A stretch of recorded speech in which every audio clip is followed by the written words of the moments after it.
everyone, it's Marky. Let's talk about this kid's playmat. I bought this for my son because he is obsessed with cars and trucks and tractors and fire trucks. Anything that has wheels, he loves. So this has been absolutely perfect. This is a rug, so it folds out like this, if you can see. It is really large. It is 60 inches by 32 inches, but it's still super portable. Like I just showed you, rolled up.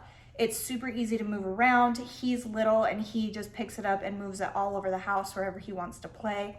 It's so cute. It has like a school, a firehouse, a airport, a farm. It has all these little things with all these roads connecting it. So you just play with your little cars, drive it on the roads.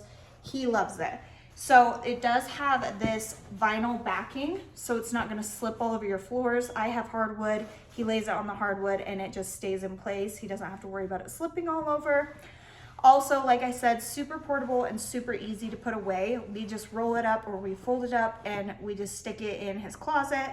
Doesn't take up much space. It has been such a cute thing for him. It's held up so well. He's had this for at least a year. And the carpet itself has held up great. It doesn't get dirty. It doesn't, like, stuff doesn't stick to it. It has just been so awesome for him, and my daughters even play with him on the little rug. They just think it's the funnest thing ever. So it's woven really tightly. You're not gonna get little loose pieces or little threads coming out. It's really held up really well. So if you have a little boy or anybody that just loves to play trucks and cars, I think this would be an absolutely perfect product to look into. And I hope this was helpful. Thank you.